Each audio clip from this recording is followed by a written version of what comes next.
Hey everyone, Satsunami here. Before we begin, I just want to warn you that in this episode, we'll be diving into discussions around true crime that some listeners may find upsetting. Listener discretion is advised.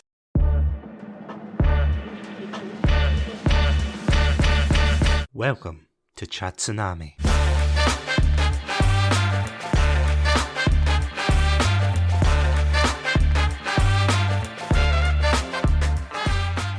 Hello everybody and welcome to another episode of Satsunami. My name's Satsunami and joining me today is an absolutely fantastic true crime podcaster. It is none other than MaryAnne from the Social Detective Podcast. So first of all, MaryAnne, thank you so much for coming on Satsunami tonight. Oh, thank you for inviting me. I'm always excited to collaborate with another podcaster and see the magic that happens on another type of podcast. Oh, absolutely. It's so strange what you find, isn't it, when you collaborate with another podcaster and you think, that's how you do things. It's nice. It's always exciting for me because I have no idea how technology works. Mm-hmm. So it's exciting because I always learn something new every time I get to see what another podcaster does. Yeah, I am honestly such a podcast magpie, as it were, where I see what other people do and I'm like, okay, I'll nick that. I'll try doing this technique, I'll try doing that. And then honestly, it's such a learning curve, isn't it? Oh, definitely. I have learned so much from all the youngsters out there. It's been great. I finally have learned how TikTok works and what a hashtag is. So it's been amazing. I mean, to be fair, you're a step ahead of me in terms of learning how TikTok works because I don't even understand it half the time.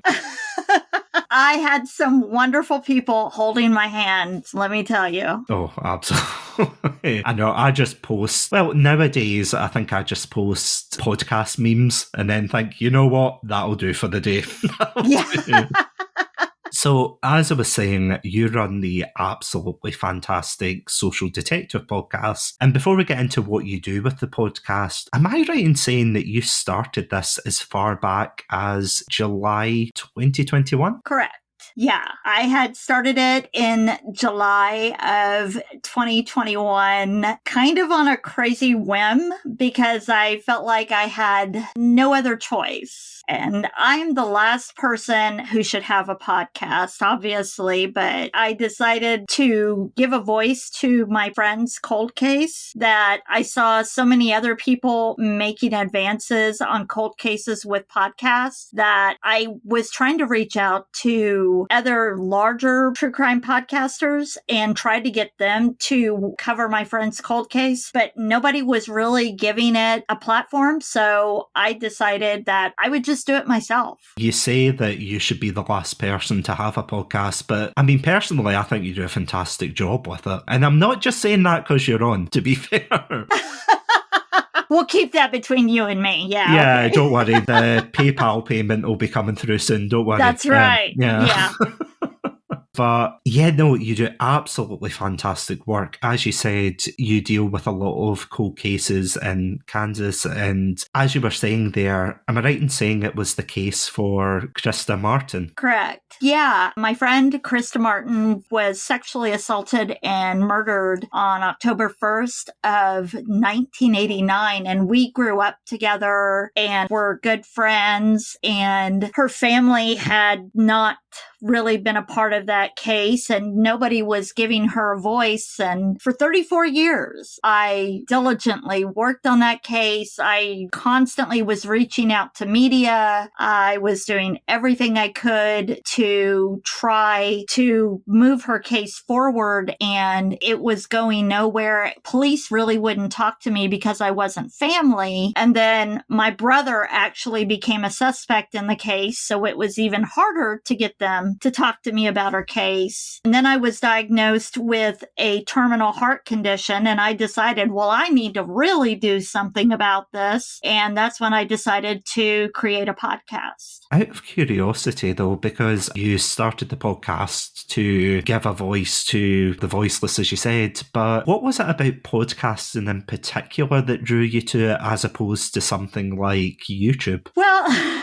I tried doing YouTube, and one of the things I found is, again, I do not understand technology. I am somebody who still would have to call up my son to have him figure out how to work the remote controls after he moved out. I do not understand technology at all. And so trying to figure out how to green screen and those types of things, this sounds so stupid. But I couldn't figure it out. And Spotify for Podcasters created that platform where I could do everything in one place. And it was so easy. I thought, okay, yes, I can do this. And so, I mean, it should sound so much more dramatic and like something made for Dateline, but it was honestly the easiest thing I could do at time. No, but that's it. That's the dramatic story as to why I chose that method.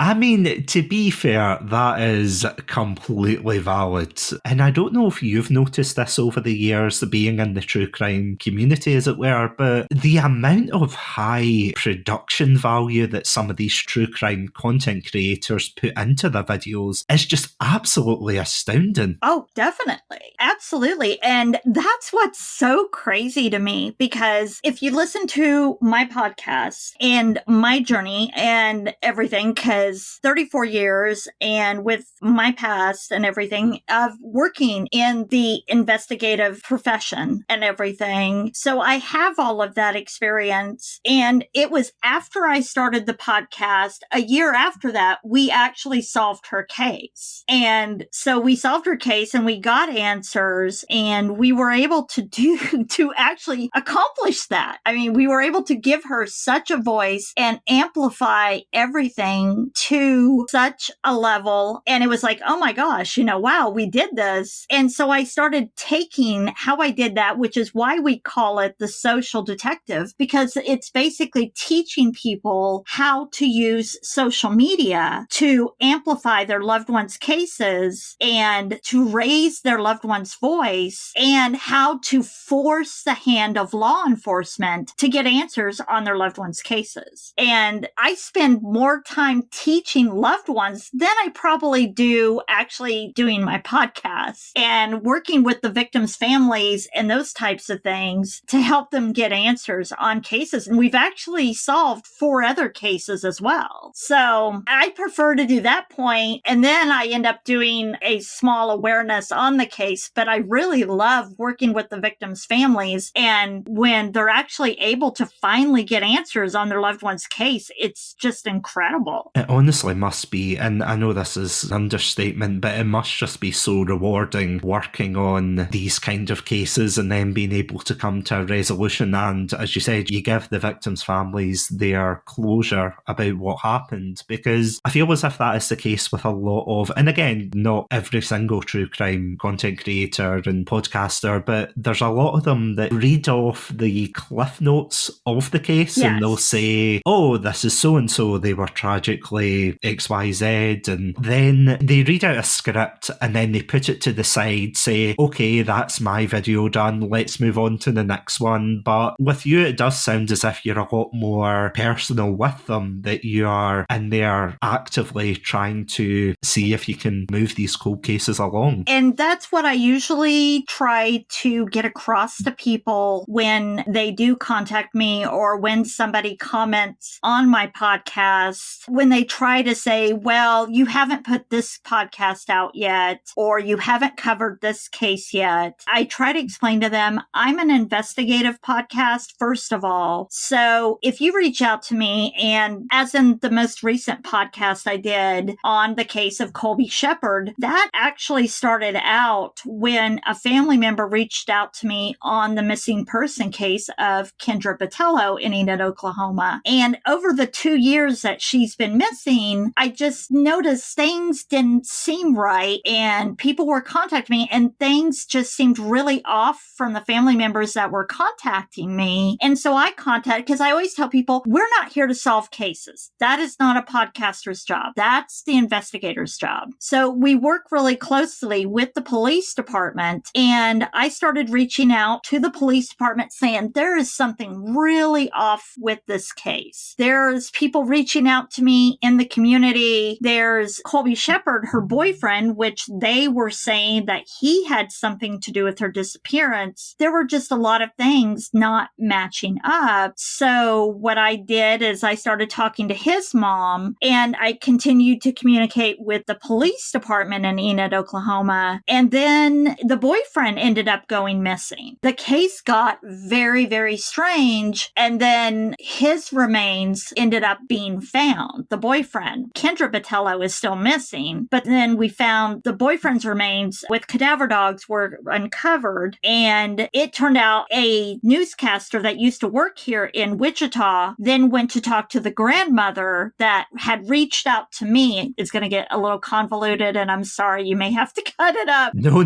go for it. The grandmother who began talking to me those 2 years ago about the missing Kendra Botello, he went and interviewed her, and she admits on TV that she had something to do with the murder of the boyfriend. Oh, wow. And so from the get-go thought, there is something really odd about this case, and I had done a few podcasts about it of there's something off here. There is something really off. We need to talk to law enforcement, and people in Enid, Oklahoma started reaching out to me. And so since then, her son has been arrested. 5 people have been arrested for his murder. Kendra is still missing. And that case, it's one of those things of, I'm not going to put them on an interview. It's still a little crazy that newscaster did. It was like a Robert Durst moment where she just admits it. But I'm not there to do that. And I just give the information to the police department. I have a lot of those kind of weird moments.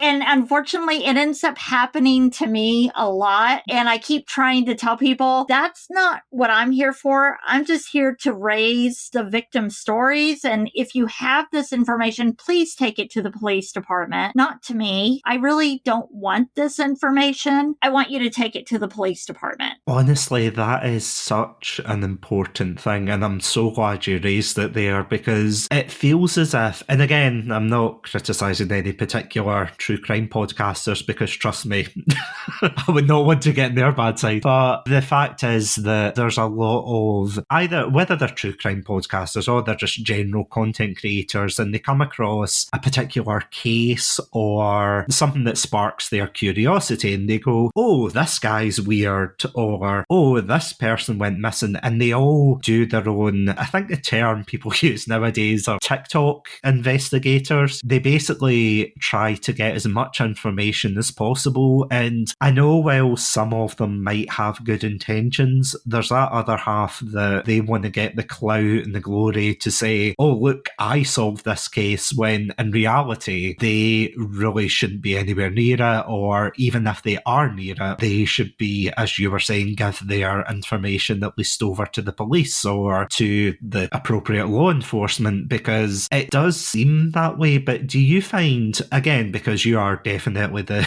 true crime expert here, but do you feel as if that is a problem within the true crime community? Absolutely. And we have a book that will actually be coming out where we do exposés and we're talking about this. And it's been a huge problem. What we want to see is that laws get passed for true crime creators, because they need to have some sort of ownership when they cross lines that can create problems where victims and their families may not get justice because what they're doing can inhibit an investigation. And I've gotten quite vocal about that on social media because I have seen it happen firsthand. What happens is when, and I'm trying to remember the case, if it was Nicola Bulley, where in the UK, where a person had actually interfered with the crime scene in that case. And it happens quite a few times, or especially with the Idaho murders here in the United States, where people did that and then they were chasing down people who had a white car, no matter who or what they were. What happens is then the defense is able to find loopholes within this and say, oh, well, now this person isn't going to get a fair trial because of the sensationalism that came within this case. We have Scott Peterson now, who is trying to get get a retrial because of the sensationalism that happened within that case years ago. Whenever that happens, it re-victimizes the family time and time again. And it's just so frustrating. Because I have to say, I've had a couple of true crime podcasters on the show before. Nikki from the Serial Napper podcast and Dawn from the Scottish Murders podcast. Both absolutely incredible true crime podcasters. Yes. People who honestly treat the whole subject with the relevant reverence and,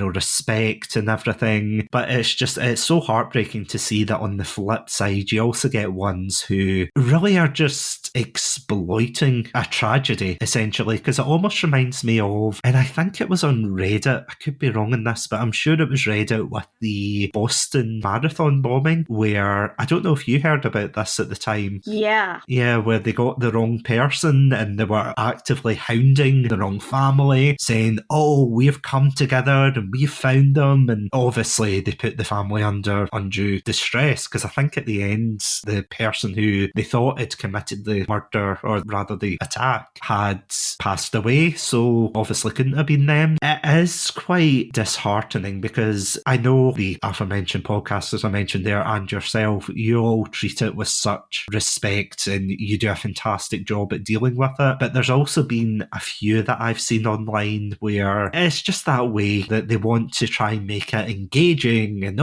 catch your attention, but at the same time you kind of look at it and you think, well, there's real people involved in this. It's not just, a celebrity or a podcaster or something did XYZ. It's real people in real lives. And I think I brought this up before, but there was a couple of videos I saw where it was people eating while they were talking about them, and there was a woman who, I think she came out since to defend it and apologise, but she was doing her makeup on stream, and again, I know this is like saying water's wet, but it just seems baffling to me that there are creators out there that would, repeat myself here to say exploit, but they would take this story and use it for content rather than thinking there's someone behind this story. Absolutely. Completely disrespectful. And then we also have content creators, and there's one in general that I have really been in quite the spectacle beef with, who is, if you're familiar with BTK from Kansas, his daughter is a true crime creator, and she has taken it upon herself to create a spreadsheet of cases in Kansas and the surrounding area that are unsolved, that she then has become some sort of her own type of detective, I would say. And she's created a BTK task force that she says her dad has committed these crimes, and that she is now getting all of these people from her dad's old journals. She's trying to get all of these people up in arms on these cases and saying that we need to get my dad because he did these crimes. And she's created this movement and the sensationalism on these cases, but she hasn't done her due diligence and her research on these cases, because I don't cover a case without speaking to family first. I always go to the families, I always talk to them, and then I talk to the investigators. And usually most of my cases are generally the families come to me first, and then I cover the case. But some of these cases that she has put on the spreadsheet that she has posted on social media as her father's victims, some of them are actually already solved. Just the bodies haven't been found, and the killers, they are in prison, but she is still saying her dad did the crimes. Other crimes that I had already covered and I had already talked to law enforcement and had been aware of, that they had a potential suspect. They just didn't have enough to come forward to talk about it yet. And she had made up evidence being on the case. And I was very vocal about it on a podcast, and that was the case of Shauna Beth Garber. It later came out that, again, her information was incorrect, and a suspect was later, because of DNA, they were able to finally announce the suspect on the case. But she is quite vocal on these cases. Kansas. She went to CrimeCon. She put on some very disrespectful attire to the families of Kansas and that type of thing. And she's now blocked me on social media because I just want to have a conversation with her. But that's somebody I have a very big problem with how she approaches her content and the way she portrays it with these families. I have a huge problem with that. Oh, no wonder. I'm actually shocked listening to that, to be fair. That is absolutely crazy to think about. And again, it goes back to that idea of you have to have boundaries for these kind of things. And I have heard the horror stories of certain victims of these crimes and their families that they get hounded by these true crime creators, and whether or not you like it, and this is a horrifying thought to me, because God forbid if anything happened to me, I would hate the fact that someone, without checking first and making sure it was all right, just slapping my red panda on a thumbnail and being like, oh, where did Satsunami go? You know, it just seems like basic human decency to at least ask the people involved, because I've talked to, I think it was Nikki, when we were talking about from Serial Napper, and in that episode she had said that she was approached by someone to take down an episode, which of course she did, because it was causing issues at home. So that is definitely the way that you go about that kind of thing. But to go to CrimeCon and, as you said, make a spectacle out of it, it just seems quite ghoulish, doesn't it? Yeah, I don't know if you've ever seen the pictures of CrimeCon, but they will recreate crime scenes and have their pictures taken. Oh dear. Yeah, it is quite ghoulish. I mean, that's the perfect word for it. And it's just so inappropriate. And I understand, you know, people within true crime, sometimes we utilize dark humor as a way to, especially, I mean, I was in the investigative field for 20 years. I mean, sometimes, yeah, a little bit of dark humor helps you relieve the stress, but never to a point that it would disrespect the victims or the families of violent crime. That's going too far. Because that's the thing, it feels almost as if they're treating it like a game of Cluedo. Yeah. Rather than a real person that's been afflicted by the crime. Because I have to say, and I mean this in the nicest possible way, some of your episodes were really hard to get through, and it wasn't because of your voice, it wasn't because of your editing or anything. I just want to point that out. But some of the episodes I listened to, whether it was the episode where law enforcement were taking advantage of people, whether it was kidnappings and murders. There was one horrible one, I can't remember the name off the top of my head, apologies, but it was about the woman who got into a relationship with a man, and then I think she left him, and then eventually he assaulted her and then kidnapped her and killed or tried to kill both her step-parents or her parents. Yeah. It was just vile and it was horrific. And again, not you, I promise, not you. Yeah. But just the facts you were going through, it was horrible to think. And I mean, there was another one I was listening to where you were talking about people targeting particularly vulnerable members of the community and women especially. And it was just, you were listening to it and I could not think how someone could take that and not think, right, okay, this is a horrible case. Maybe I'll put a joke or two in there, because I'm completely with you. I do think that if you do have a slight sense of humour, it must have gone a long way for that, because you can't get absorbed in that too much, otherwise you would just be overcome by it. But for people who treat it like a joke, or as we said, you know, a game, or oh look, it's try and find the killer, which, you know, those games can be fun, but that's precisely what they are. They're games. If Colonel Mustard was a real person, you better believe I wouldn't be laughing about it. Yeah, it seems quite strange, but that kind of brings me on to another particular point. Is there any particular topics you find quite difficult to address in your podcast? I think it's always the typical of everybody, anything to do with children. I think I'm in a little bit of a different position, though, on that. This is going to be one of those morbid moments that in my previous life, in my career, I worked specifically in sex crimes and I dealt with a lot of kids. So I have a way to compartmentalize that a little bit differently. So those cases, yes, they're difficult, but I can cover those, and I probably cover more of those than most podcasters because I have a history and I can cover those. I think one of the hardest ones I'm having right now, and I promised to have it out about a month ago, but I am struggling so hard to get through it, is about police law enforcement dogs. There has been an uptick of deaths of working law enforcement dogs. We're finding that it's because handlers are abusive, maltreating these animals, and, not all handlers, but specific areas and specific things. And so I've been diving into that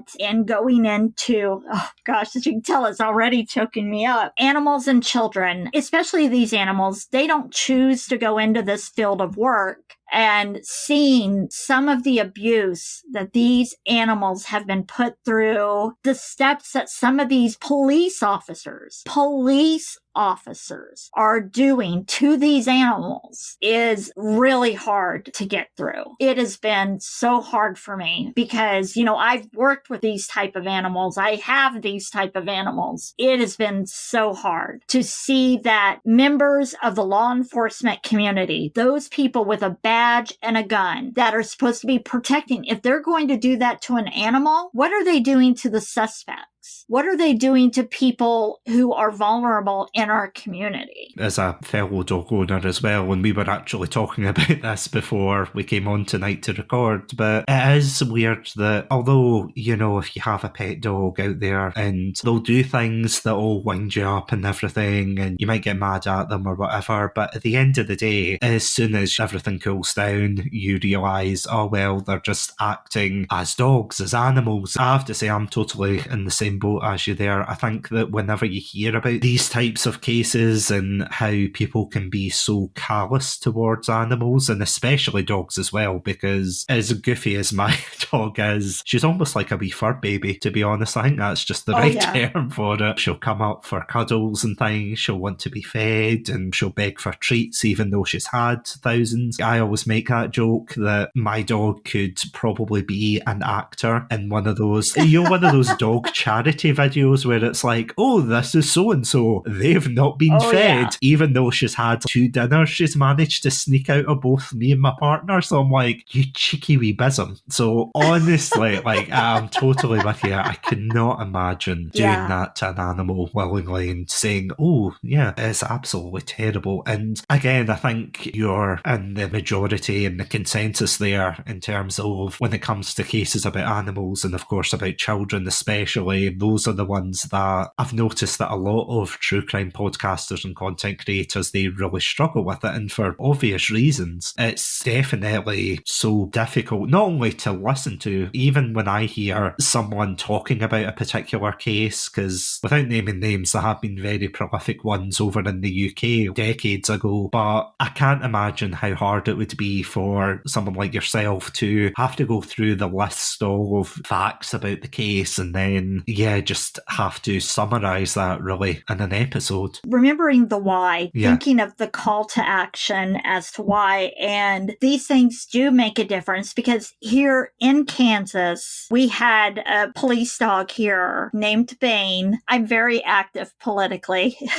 That's one thing you'll find out about me. And this wonderful dog, he's a Malinois that was here, and they were tracking a domestic violence suspect who had gone into a tunnel, and that suspect had taken the life of this dog. Many of us decided that the penalties for taking the life of a police dog is not a piece of equipment. It is a fellow officer. And so the governor had fought us on this, but we were able to pass a law that if you take the life of a police dog, it is a stronger sentence and you have to undergo a mental health evaluation. You hurt a police dog. So that's what keeps me me going as to why I want to do this podcast about this, so that we can take that law and we can make it so it encompasses more of the United States, not just here. So I have to keep reminding myself that's why I need to finish that podcast, because it needs to change more than just here in Kansas. We need to do this across the United States. These officers who take the lives of their partners in that police canine, they should get more than just fired from their job or lose pay for a little bit. They need to serve time in jail for killing that partner. That is more than just a dog. That was their partner. So, yeah. No, you make an absolutely fantastic point, because as you said, these dogs, they didn't obviously choose to be police dogs. They don't have the capacity to say, oh, I want to be a police officer, because let's face it, this isn't Paw Patrol or anything, but... Yeah, you're right. It is the responsibility of whoever has these dogs, whether it's the police or any other organisation. They have these dogs. It is their responsibility to train them, to make sure that they're well cared for. And I mean, this is something that is drilled into the heads of every child who has a pet, you know, whether it's a dog or a cat. It's that idea of, oh, you have to look after them, you have to feed them, water them, take them out on walks. You have to make sure that you understand that this is a living creature that you have to basically take care of until the end. So for a grown adult, no less, in a position of authority and power to callously get rid of one, it is absolutely horrifying to think. And I do think it is absolutely fantastic that you're covering this particular thing, because I feel as if, and this is, I suppose, almost the John Wick argument, where a lot of people who watch that film without owning a dog before might say, oh, why is this guy getting so worked up over a dog? But then after you own a dog, you're like, you know what? I get it. I get it. Oh, yeah. Yeah, no, it's absolutely fantastic, because as I said before, you cover not just the same type of cases, you cover an absolute variety of them. I honestly can't praise you enough for it. Sorry, I hope you don't get a big head from that. Oh, no, that could never happen. But yeah, anybody who I think follows my social media, and that's one of the things that when I had started my TikTok, that I did get a few messages of people asking, because my TikTok, I do a few where I talk about true crime. But if you really look at my TikTok, there's a lot with my dogs. Yeah. My dogs are all over my TikTok. And I had people questioning me about that. And I said, well, true crime is dark. It's depressing, and my dogs are happy and fun. And so that's why you're going to see a lot of my dogs, because everybody needs to find that levity and a little bit of that fun and have a little bit of that. But my professional dogs are never on my social media. And I think I did a TikTok explaining that, because they are working dogs and it is very difficult. Cadaver dogs are still considered a junk science to some courts. I never want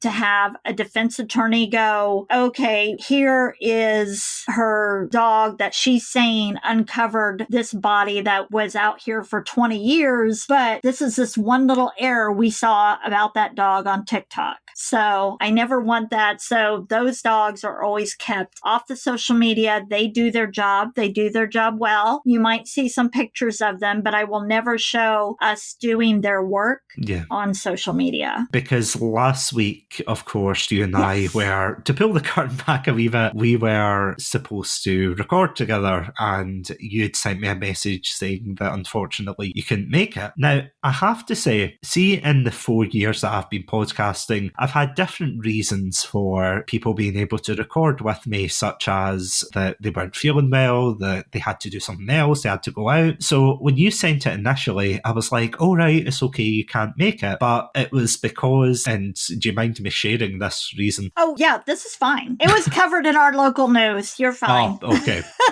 Just in case. Yeah, it was because you'd got called out to check and see if there was a potential body. So you had to go out with your dogs to visit the scene. And I have to say, the first time I read that, I was like, oh, that's a new one. Yeah, I have to say, I've never had that before. I think if I had had it before, then I probably would have been a bit more worried. But yeah, Yeah, I thought, wow, interesting. But the other thing about that is, again, when you just said there that you don't have those dogs in social media, I'm not going to lie, I'm kind of relieved at that, because when I was looking, of course, through your TikToks and things, those dogs that are on your TikToks are super adorable. And I was like, that's what you're taking to crime scene? Oh, no. I thought, like, this wee tiny cute fluffy ball, when you're like, okay, go sniff. I was like, oh wow. I've never laughed so hard. I will tell you, Paddington thinks, because we evaluate what's called olfactory receptor cells, ORCs. Yeah. And him, I have this little, if you go on my social media, I have this little tiny brown Pomeranian who has so many genetic problems, though. He's had 4 knee surgeries. Oh. So he's the most fragile, little, cutest thing. I call him the Matthew McConaughey of dogs because he's so mellow. He just, I don't know if he smokes too much weed. I don't know. But this dog is so mellow. But his olfactory receptor cells are off the chart. We've actually thought about creating a saddle and putting him on one of the larger dogs and sending, because he really wants to be a cadaver dog. He wants to be out there with the big dogs so bad. But I do have little videos of him with the bigger dogs because he really wants to be a cadaver dog. To the point, my neighbor, this is what it's like to live next to someone like me. He had gone over to my neighbor's garden and was sniffing around. And so I had to text my neighbor and I said, hey, I think you have something dead in your garden because my dogs are alerting on your garden. And yeah, it turned out that the cats must have killed something and put it in their garden. So yeah, my neighbors are always like, hey, we wonder if something's dead. Can you bring your dogs over? Can you come check this out? So having me as a neighbor is very weird. But yeah, I do have a corgi who is what we call, she is my cardiac dog. She has been trained specifically because I do have a terminal heart condition. And so she goes everywhere with me, and she's specifically trained before I have a condition where my heart decides to just stop, which is why I had to take an early retirement. And so she knows before my heart is going to do that. And so she comes up and she'll put her paws up on me and tell me to sit down because my heart's going to stop and the machine will have to kick in and restart it. So she'll tell me that so I know to sit down before it does that. That's our job. You know, we take dogs for granted where we think, you know, oh, they're just small and they're cuddly fluff balls, which they are. That is their profession. Yeah. But beyond that, that they can sense so many things and they can just, they're absolutely incredible. I can't understand how anybody can hurt them. Yeah. I mean, they will love you unconditionally. You can do anything to them and they will love you unconditionally. How can anyone hurt something like that? I just don't get it. That is beyond me. The thing that really got me was, I can't remember if it was a scientific article or a news article, but there was something that it was talking about dogs and how, you know, they pull the puppy dog eyes because they can just do it. Yes. They said something like it wasn't a natural instinct for them. It was a learned trait. So they know that if they pull the puppy dog eyes, then they can get something, which I have to say does work, because my dog just absolutely, she decides, oh, I want out, so I'm going to pull the puppy dog eyes. And she is honestly so clever, because usually if I'm working from home or if I'm upstairs, I'll hear a banging downstairs and I think, what the heck is that? And then I come down and of course it's my dog hitting this particular thing, because she knows that if she keeps doing this, I'll eventually come to see what the issue is. Because we used to have before we took it away, we used to have a ukulele that was planted beside the TV. And I remember you would be in the other room and all you'd hear was this like plucking of the instrument. And I thought, what the heck is that? And then you go through and then she's just hitting it with her paw, but she's catching it with her nail. So it's like she's strumming. As soon as she realises, oh, right, if I do this, then Satsu's going to come and let me out or take me for a walk and things. She is both simultaneously the most daft yet intelligent dog I think I've ever seen. The fact that all the dogs have different personalities, because my friend's dog as well, she is a bit bigger, but she is just absolutely lovable and very jealous. So if you're patting my dog, then she'll come over and then push her out the way because she's bigger and be like, no, it's my turn for a pat now. As you said, they all just have just such different personalities. You can't go wrong with a dog. You honestly can't. No.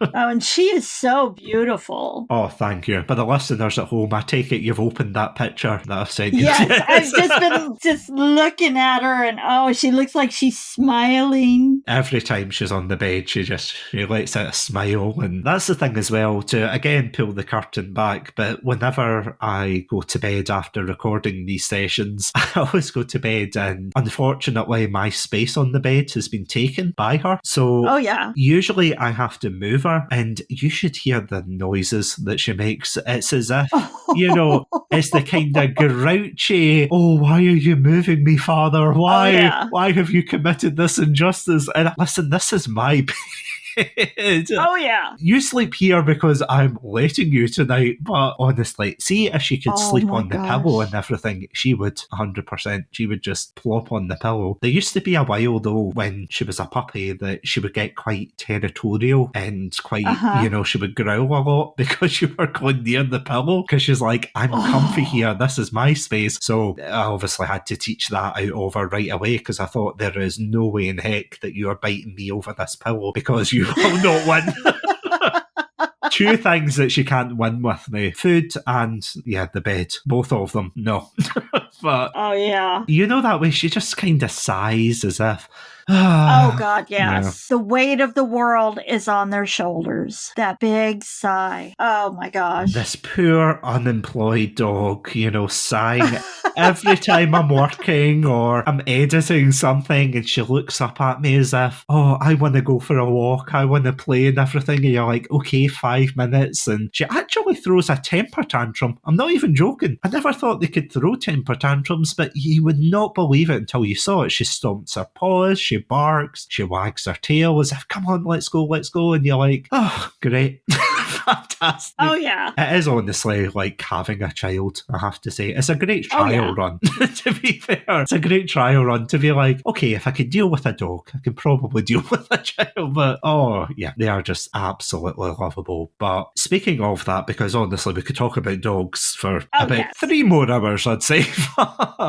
Maybe more. Speaking of that, the world outside your podcast and things, because there's one particular thing I want to hone in on here. How do you distance yourself from the podcast and kind of de-stress from these topics? Because I know obviously you have your dogs and everything, but you also bake. Am I correct in saying? Yeah, I start every podcast with Dog Mom Baker, True Crime Podcast Maker, and I don't think people really get that when I say baker because I actually have a bakery. Mm-hmm. Wow. It is called Cocktail Cupcakes with a K, and I make cupcakes, but they're boozy cupcakes. They are made with booze. They have liquor in them. They actually come with a shot that is in the top of them that people take out and then you squeeze into your mouth of liquor that is paired with it. It's actually quite popular here. My cupcakes are a very popular thing. We do kind of like Sundance Film Festival. We have what's called Tallgrass Film Festival, and I've been sponsoring that for years. And every year we have that, and I sponsor that, and my bakery, we do these huge cupcakes, and I've started creating these displays that go with it,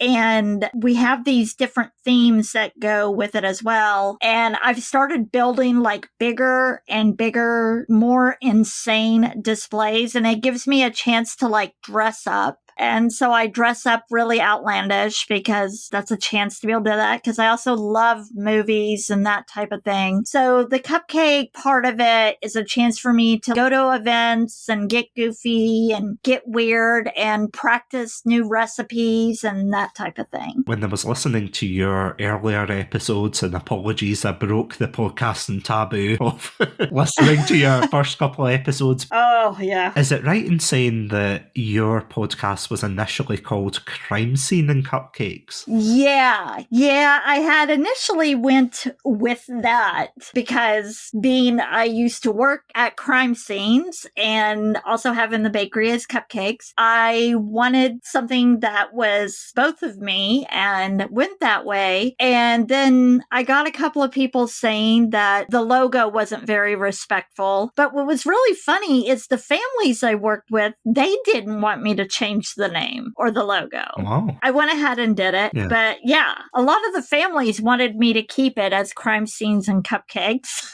It's something I usually ask people when they come on to say, why did you choose the name for your podcast or for your channel or whatnot? And I was like, I wonder why MaryAnne has called it Crime Scene and Cupcakes. And then I think it was recently I saw a picture of your cupcake stand and everything, and your, of course, fantastic Mad Hatter cosplay. And I just say, I did spot that because...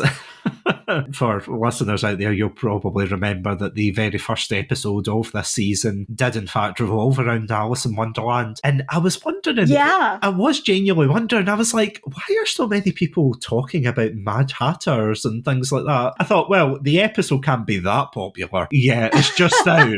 Of course, I saw your cosplay and then I saw the other costumes and things. I was like, oh, right, okay, it's a national day. Truly, I was the Mad Hatter that day trying to figure it out.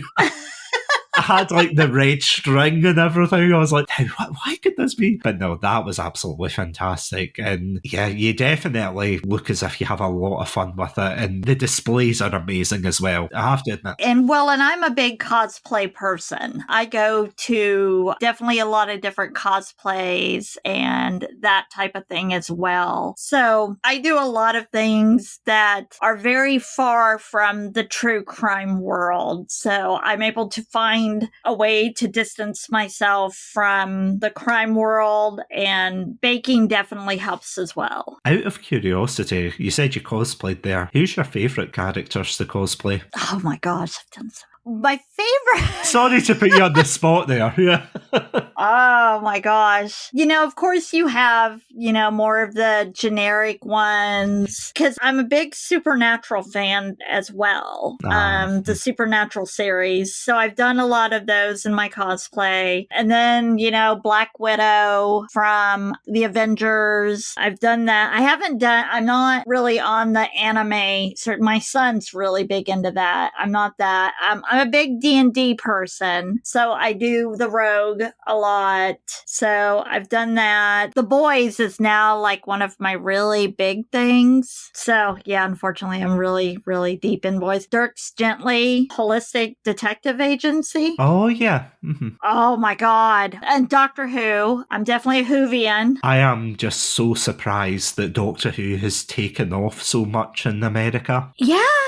From living my life in the US and then spending so much time, because I still spend half my time in Ireland, I actually prefer to watch a lot of BBC and more of the shows. I don't like American shows much. Even Ghosts, when they went and took it and did an American version, I refuse to watch that. It's wrong, and just don't do that. Why? Why ruin a good thing? I just don't get it. Yeah, it's just because, and obviously recently they had the whole Disney collaboration, or maybe Disney Plus is the correct terminology there. But yeah, they had the whole Disney Plus collaboration with the BBC, and I could understand there that, it's getting popular in America, but the amount of Whovians that I was seeing pop up online, and it was like, this doctor's my favourite, that doctor's my favourite, and I'm like, right, where are they from? England? No. Wales? No. Northern Ireland? No. Scotland? Nope, try again. And, all of these fans that have accumulated internationally, and especially America, because I feel as if something nerdy, and this is a safe space for all nerds here, but, if something nerdy catches America, I do genuinely feel as if it just spreads like wildfire across the world. Oh, yeah, I definitely agree. And yeah, I remember, because I'm much older than the rest of you people.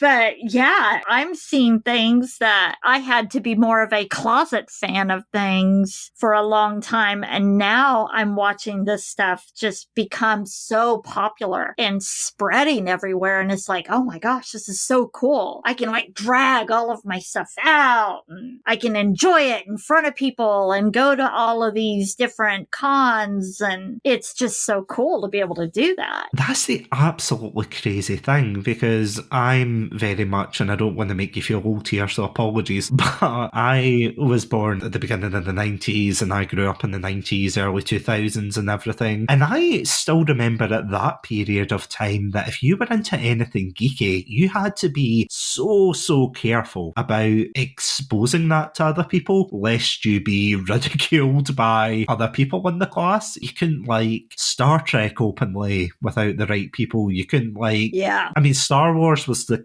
cool one because they had the laser swords and the action. So, you know, technically you got a pass for that. I mean, things like Pokemon and Digimon, I suppose, as well. Those kind of things, and gaming especially was picking up steam. But look at things like Dungeons and Dragons. That was ridiculed to heck and back. Oh, yeah. It was just absolutely a death sentence that if you liked Dungeons and Dragons, you were classed as this undesirable nerd that lived in a basement and didn't come out for sunlight, that kind of thing. And, you know, nowadays it's so popular that everybody's getting into it. And I think that is absolutely fantastic that it has become somewhat normalised. Although, granted, on the flip side, you do get a lot of people who probably hate it too much, if that makes sense. You know, the kind of grifter channels that are coming out being like, oh, I don't like it because of X reason, Y reason. Then you're like, just enjoy the show or turn it off. Yeah, that's one thing that bothers me are the people who have to, I don't know, they can't just enjoy something or not enjoy something. Yeah. They have to tear it apart.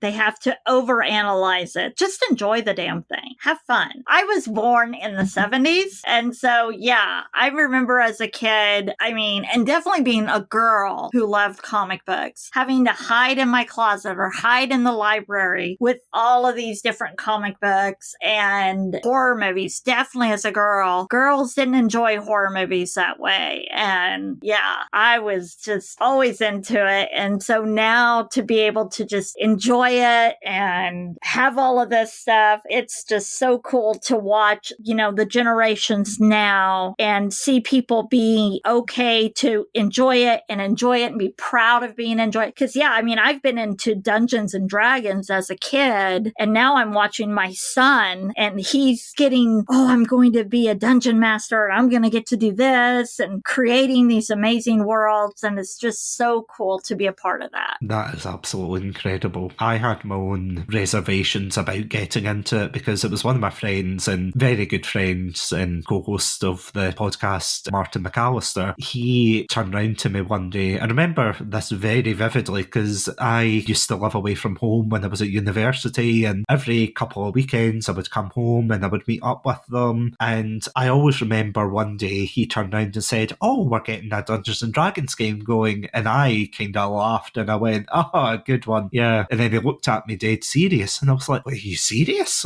Dungeons and Dragons? Is that not like a niche thing? And he was like, no, seriously, come try it. Because I think he had a similar experience with someone else who introduced it to him and he played it. He absolutely loved it. And yeah, I'll tell you how influential it is in his life. And I don't think you'll probably mind me telling this story, but a couple of months ago, I was at Acme Comic Con in Glasgow. Really good convention, but he was wrestling at it with the Iron Girders Gym, who are a Scottish wrestling company, also based in Glasgow. And his whole theme for his match, because all of the Baldur's Gate, or not all of them, but a few of the Baldur's Gate voice actors were there. So he decided he was going to theme his match around Dungeons and Dragons. So initially I was watching this and, you know, he's excellent at what he does in the ring, but the opponent was looking under the ring and he was pulling out, you know, usually you'd expect the steel chair or a table or something to be pulled out. He was throwing D&D manuals onto the onto the ring. He was throwing character sheets, things like that. Oh my gosh. Oh, so they were getting just walloped. They were walloping each other with these heavy books and things. It was incredible. But the thing that made me recoil in horror was he had a big dice. This was his big gimmick. He had a huge dice in his hand and he would roll it. And depending on what he rolled, he had a guy on the side of the ring that had a list of different wrestling moves. So it was like, oh, number 5, suplex, number 10, you know, etc., etc. It was so cool. Oh, but it gets worse because then he brings out another bag. And I'm like, oh, right, okay, this will be a bigger dice or something, or it'll be something funny. No, it's a bag with little dice on it. And he decided to pour it all over the ring. He had a lot of different shaped dice, including D4s, which are, you know, the wee pyramid ones. So yeah, they were wrestling essentially on top of a bed of dice. And I'm not going to lie, I know they do train to do these kind of things, but my God, yeah. As soon as he did that, I was like, I don't know if you've seen Rocky, but you know, and yeah, you know Rocky 4 when they're yelling, throw in the towel. Yeah. That was me. I was like, throw in the towel. Oh my God. Oh my God. I mean, he won. Fortunately, he won. But getting getting thrown around in a bed of dice. Granted that a lot of them fell off the ring, which I thought, thank God, but the rest of them that were on, I was like, oh my God. It was incredible, but it was just, oof, yeah. Oh, I know how bad it is if you just step on one of those. Exactly. Oh my God. You might as well have just poured Lego all over the place. I was like, oh yes! my God. Oh God. I mean, by the end of it, of course, they were sweeping it away and everything, but I was like, oh my God. It was crazy, but it was absolutely brilliant. That sounds incredible. Oh, yeah. It is. It's absolutely fantastic. If you're ever in Glasgow for Acme Comic Con, usually he's wrestling at them, so yeah, definitely check it. Oh, yeah. That sounds incredible. But speaking of geeky things, because when I was talking to you and arranging this particular episode, I was asking you if there was anything in particular you wanted me to bring up, and of course you were talking about, obviously, other than your podcast, about, as you said, Comic-Con, about Dirk Gently, Star Wars, things like that. But there was one name that actually stood out of the gaming variety. So I just kind of want to hone in on that. Well, I don't remember. What was that? Sonic. Oh, yes. Oh, my gosh. I mean, as a Sonic fan, I have to ask. Yes. I have to and ask. Keanu is going to... I am so hyped. Are you going to see the film? Oh, yeah. Oh my gosh. Oh my gosh. I am so stoked. Oh my God. I am so excited. Same here, because I have to say, I never saw the first film when it came out in the cinema, and I think that was purely because of the backlash that it was getting. They had the ugly model at the time, and I was like, oh, I don't know about that. And then, of course, they had to change it to the more cutesy model, which I thought, okay, that's better. And I didn't watch it till it came out on, I think, Netflix, and I was like, okay, that was pretty decent. That wasn't too bad. And then I took my girlfriend, I don't want to say dragged, but I took my girlfriend to see the second one. And I tell you one thing, see, avoiding the spoilers, it was like something out the Matrix trying to avoid them online. Oh, yeah. Because I was going to see it in the opening week, and unfortunately that week I got struck by a horrible stomach virus, so I couldn't go. I had to wait, I think, a month or two until I could see it. Honestly, it was just absolutely fantastic. And it's funny because, yeah, it was my son, actually, who was the one that drugged me to see them and everything with him. And I caught myself just really enjoying it. And then, yeah, when I heard it was coming back, and then, of course, I love Keanu Reeves. Yeah. So the minute I heard that, I was like, oh my gosh, yes, I'm primed, I'm set. It cannot come any sooner. Oh, absolutely. I mean, the amount of time that people had to wait for the trailer just for them to officially confirm it, because I know people were saying, oh, it's going to be Keanu, and you're like, oh, yeah, okay, sure. Yeah. And then when the trailer came out, because I was one of those people that was a bit disillusioned, I was like, oh God, this trailer's never going to come out, it's going to be rubbish. And I'm one of those fans that I did watch the Knuckles series, and I was like, I wasn't a big fan of that, so I'm like, oh, I've got no hope for this. But then as soon as the trailer came out, I'm like, you know what, Sega, you brought me back in.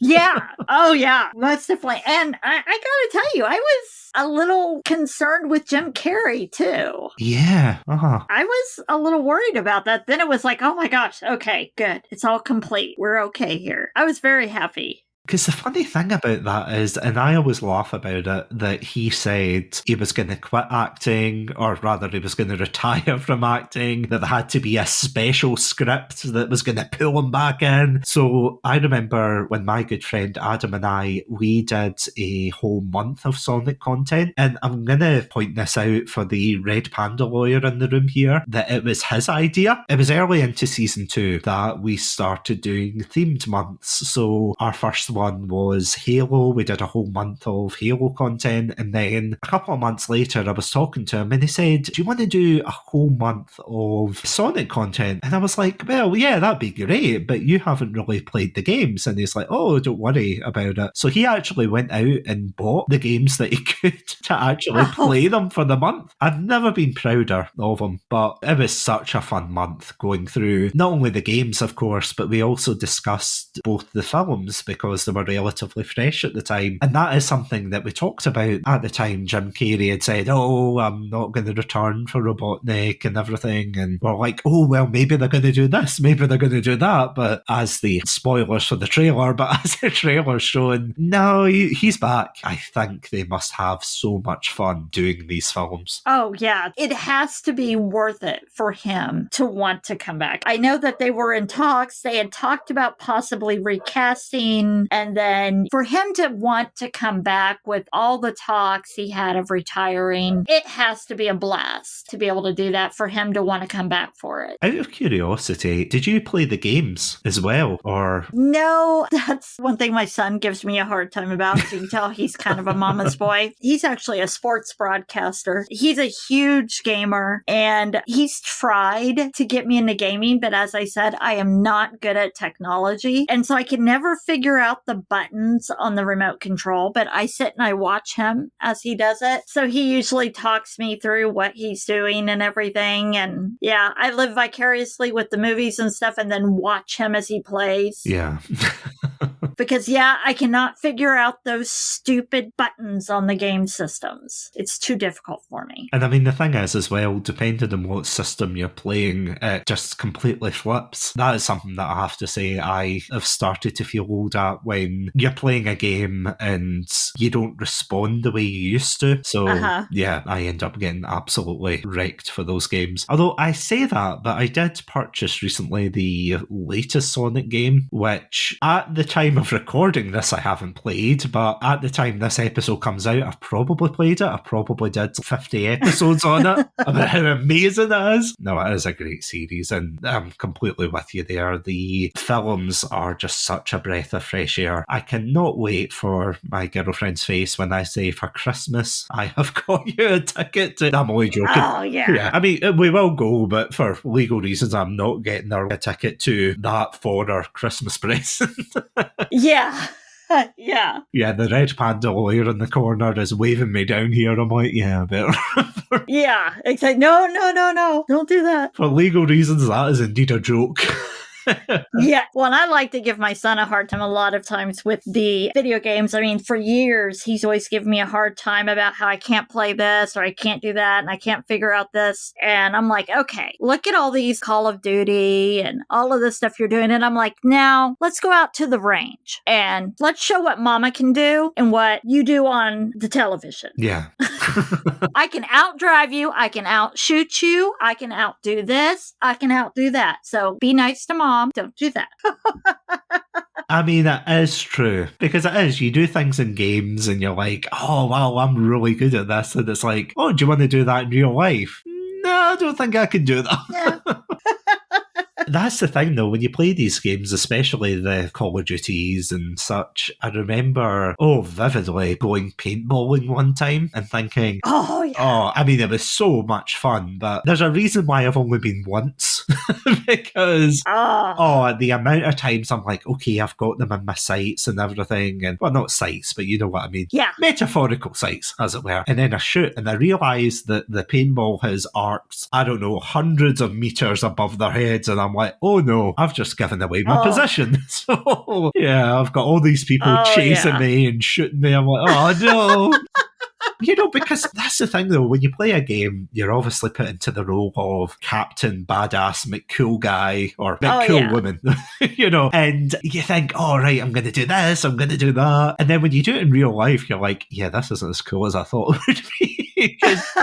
You're getting bogged down and everything. If you try to slide across, you get shot. I actually remember, no joke, the first and again, the last time, because I haven't been since, but the first time I went laser questing, you know, the laser shooting, there was a group of us and they lumped us in with, it was like a guy with these two kids. I remember they were running around, you know, shooting at one another and shooting at us. We were shooting at them. It was annoying because they were tiny, so I kept missing them, but that's a whole other rant. But then I remember the dad, I kid you not, this guy was like American Sniper. He took position on top of this hill and none of us could get to him. We tried the old, charge him. Nope, he got us. We were down below, he got us. This guy was, I don't even know what was going on. I think, he was a pro at it. He was an absolute pro. But I kind of cringe as well because I've also done the, you know, the VR shooting where you put on the headset and you run around in a particular space to shoot at one another. I have to say, in the game, you feel really cool and it feels really cool running around. God forbid what people must have saw. My impression of John Wick, no doubt, it would have been in one of those YouTube fail compilations. I'm not going to lie, because I do have, you know, the Oculus sets, the VR headsets. And again, you go on it, you feel really cool and everything. Oh, look, I'm swinging a lightsaber, or oh, I'm swinging a sword or shooting a gun. But see, outside of that, you just look like a nerd. There's no two ways about it. I'm not going to sit here and pretend, oh yeah, I'm a gym bro that looks so cool doing everything. Oh my gosh, that's awesome. Oh no. Oh, I love it. All I'll say is there's a reason why I close the curtains before I use like VR and things. So flailing around, whether it's Beat Saber or I'm trying to remember the other ones, but you know, whether it's that or any other ones, I am absolutely terrible. I've actually, and the light was fine, but I've accidentally got so immersed that I punched a light by accident. That was fun. You just get so immersed in it. I love it. As you said, if you're not good at the games, then at least you're of course good at the stuff in real life, which is really is the thing that matters at the end of the day. Oh yeah. Oh, absolutely. I mean, not to insult all the gamers out there, but come on. It's like all the Call of Duty players coming out the woodwork being like, actually, I've served 2 tours. Yeah. What, of official combat? Were you in the Middle East or something? No, just my bedroom. No, I played Modern Warfare. I played Black Ops. I played Ghosts. Yeah. See, genuinely, if that was a thing, I would probably be a 5-star general by now. There you go. For the amount of Call of Duty games I've played. But I don't consider that because, as you might expect, that is very silly. So... Oh my gosh, that's great. I love it. That is awesome. But I think that's a perfect place to leave it off.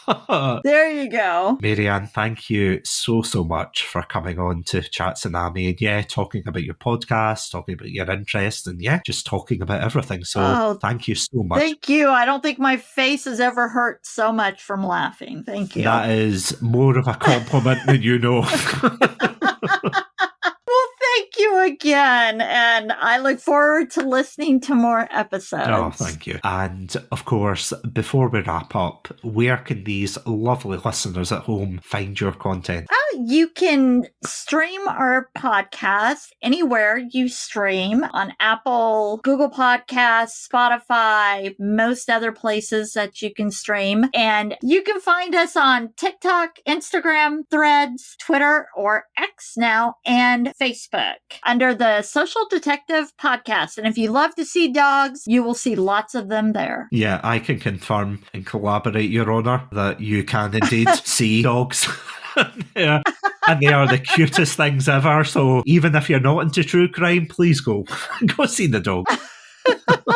But no, all joking aside, you have an absolutely incredible podcast for, again, an amazing cause. And honestly, I think you do some amazing work. So not only thank you, of course, once again for coming on, but thank you so much for all the work you do and all the respect that you give people while doing it. Well, thank you. And I always enjoy listening to your podcast and watching your social media. You do some great stuff. Oh, thank you. Thank you for that. Thank you. And if you want to listen to more content from ourselves, as well as other interviews with amazing podcasters, such as, of course, MaryAnne and everybody else, then you can indeed check us out on our website, Satsunami.com, as well as all good podcast apps. I also want to thank our amazing Pandalorian patrons, Robotic Battle Toaster and Sonia. Thank you so much, as always, for supporting the show. And if you would like amazing exclusive content, such as behind the scenes, exclusive episodes, early access, sadly no true crime yet, but you don't worry, we'll talk after this, we'll see. Again, for legal reasons, that's a joke. Yeah, you can check that out at our Patreon page, patreon.com/Chatsunami. But as always, thank you all so much for listening to this episode. Stay safe, stay awesome, and most importantly, stay hydrated. Welcome to Chatsunami, a variety podcast that discusses topics from gaming and films to anime and general interests. Previously on Chatsunami, we've analysed what makes a good horror game, conducted a retrospective on Pierce Brosnan's run as James Bond, and listened to us take deep dives into both the Sonic and Halo franchises. Also, if you're an anime fan, then don't forget to check us out on our sub-series, Chatsunani, where we dive into the world of anime. So far, we've reviewed things like Death Note, Princess Mononoke, and the hit Beyblade series. If that sounds like your cup of tea, then you can check us out on Spotify, iTunes, and all good podcast apps. As always, stay safe, Stay awesome, and most importantly, stay hydrated. The Social Detective is an investigative podcast that assists in the solving of cases in Kansas and the surrounding states. We utilize our relationships with law enforcement agencies, media outlets, family members, and loved ones of the victims by creating social media platforms for the murdered and the missing. Instead of doom scrolling on social media, use it as a tool, a resource to generate information for the more than 600,000 people that go missing in the United States every year. You can find the Social Detective on TikTok, Instagram, Threads, Facebook, and wherever you stream your podcasts. Find out how you can become a social detective. On our podcast, we refuse to sensationalize cases to gain listeners. This podcast will always be a safe space for the families of the victims. So come join us at The Social Detective.